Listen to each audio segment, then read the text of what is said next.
sa isa nating topic. DOJ, NBI, DILG. Yari kayong mga nagpapakalat kayo ng peking video.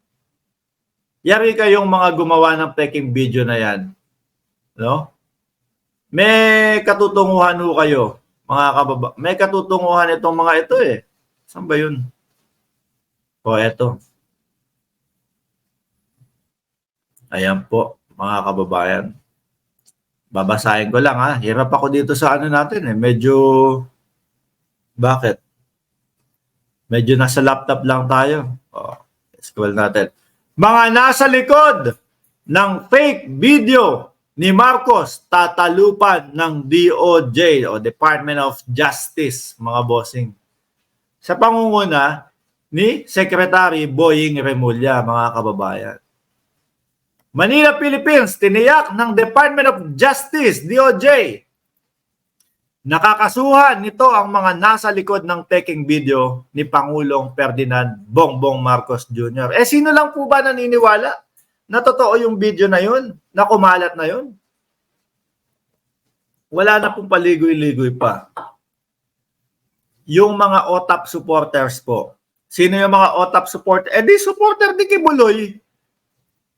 Mga sumusuporta po kay Kibuloy. Oh, sino ba yung mga yun? Mga DDS. Di ba? Sila lang po yung naniniwala dyan. Although, kung nakikita nyo po, pati mga kakamping, mga kababayan, umaalma. Ano ba yan? Gagawa lang kayo ng video. Halatang halata pang peke. O, di ba?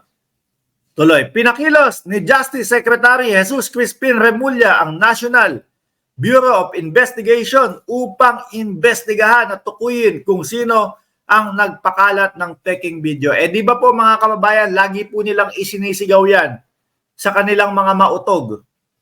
Oh. Oh, kung sino po yung mga nandun din sa mautog, ibig sabihin, suportado nila, no? Etong peking video na to, eh sa mautog po, nagsisisigaw sila ng mga bangag ang Pangulo eh. Hindi naman nila kinukontra. O di ho ba? Wala silang pagkontra kapag sumisigaw ng bangag doon sa entablado nila sa mautog. Sino-sino mga nakikita ko dyan? Si Glenn Chong. Nandiyan si Atty. Vic Rodriguez. O, hindi naman natin nakita sumigaw ng kumontra si Vic Rodriguez ng kapag sinisigaw yung bangag.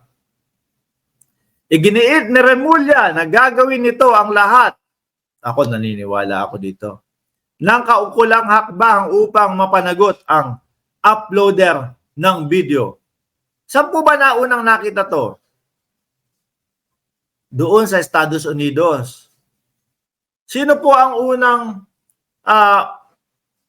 kasama doon sa mautog na yon? Mautog na yon, si Roque at si Glenn Chong. Kung di ako nagkakamali, nandoon si Glenn Chong, di ba? Ipinalabas nila sa ibang bansa. Siguro iniisip nila, lusot tayo sa batas ng Pilipinas kasi sa Estados Unidos to. Hindi tayo cover niyan. Eh nagkakamali kayo. Malamang sa alamang, mananagot pa din kayo dito. Iginiit ni Remulla na gagawin nito ang lahat ng kaukulang hakbang upang mapanagot ang uploader ng video.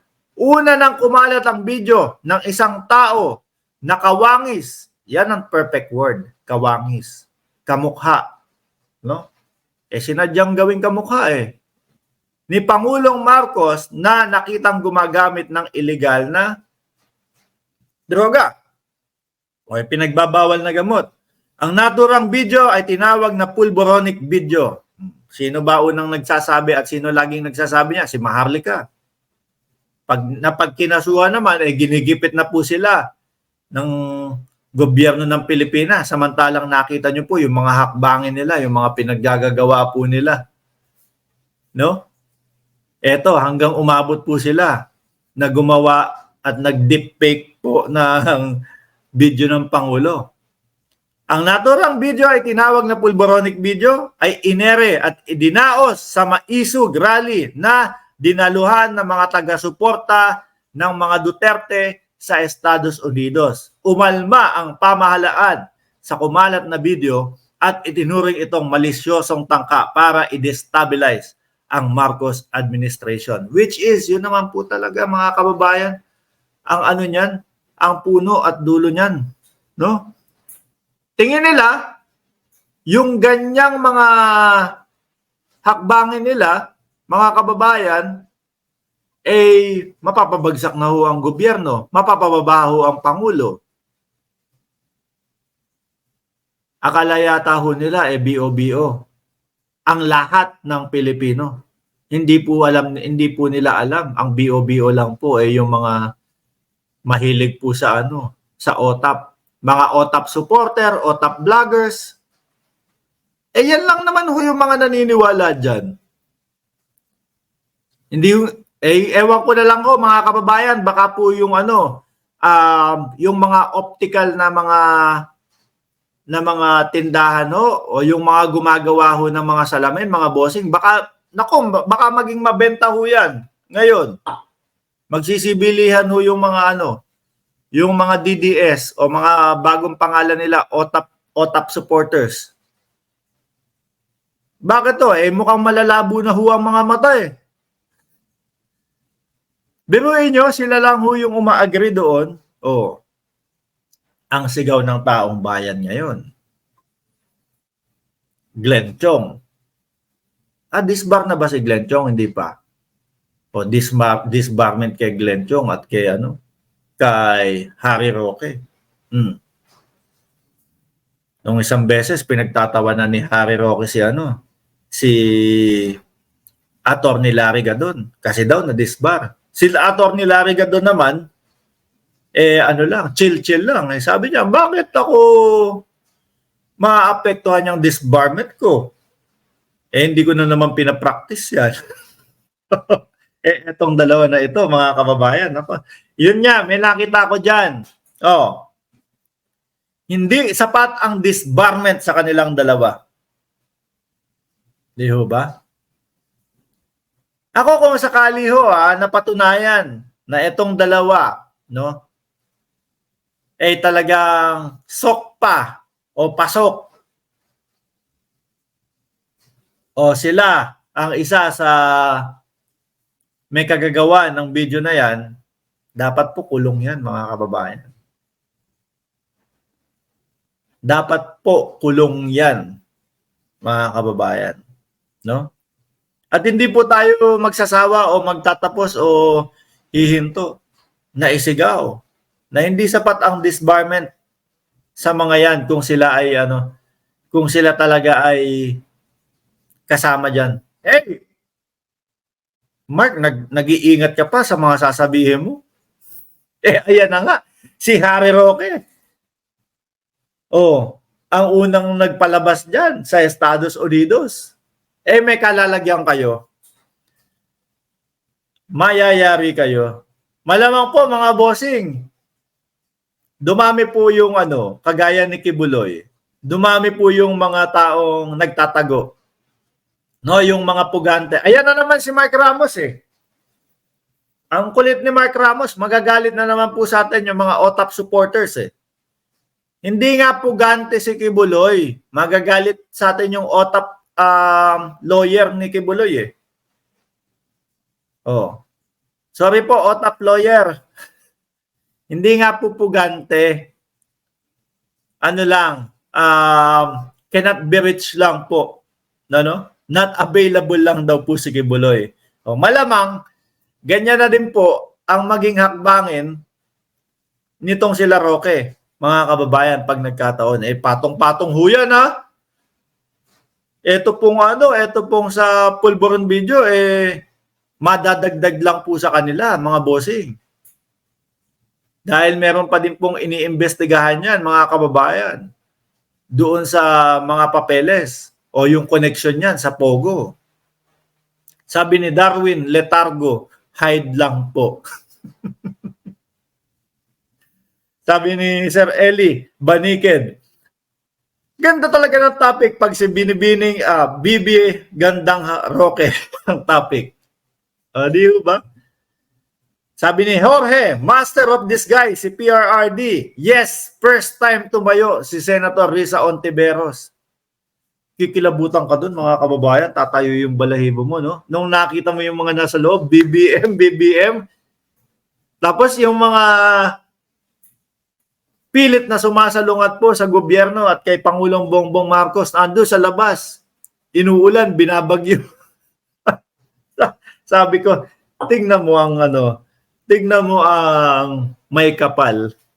Talagang alam niya kung sino yung, naku po, kung sino yung mga, sige, since wala naman kayong ginagawang maganda sa Pilipinas, magpaulan na nga lang ako dyan. Hindi naman kayo magkakasakit dyan. Ligo-ligo lang kayo. Samantalang yun nandun sa loob, mga kababayan, nagsigawan, BBM, siguro po, kahit anong lamig doon sa labas, habang sila ay nagpapaulan at sumisigaw ng bangag ang Pangulo, kahit po anong lamig doon, mainit po yung paligid doon. Paano maiinit yung ulo, mga kababayan? Biruin mo sa loob ng SONA na hindi nila ina-expect at binabalita ni Maharlika na nasira daw po ang SONA ng Pangulo. Yung ba yung sira? Nagsisigaw, nagpapalakpakan doon. Kasama tumayo si Senadora Risa Ontiveros. Yung ba yun? Hindi nyo pa din nahalata, pati ang may kapal o may likha, hindi na pumapabor sa inyo.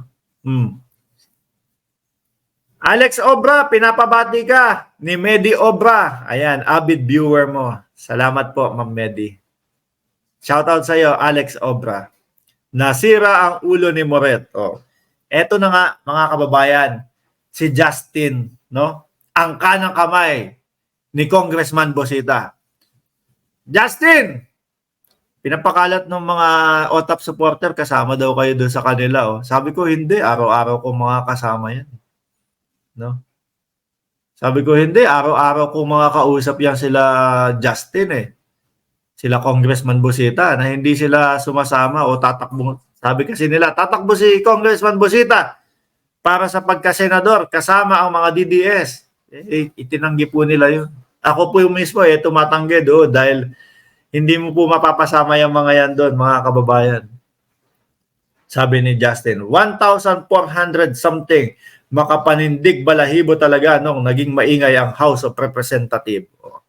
Wag ka nang mag-vlog, sabi. Felipe de la Peña, kung 2,441 ang nanonood sa akin, ihinto ko ba yung vlog ko? Doon sa mga OTAP supporter mo, meron 400, 300, 200 nanonood.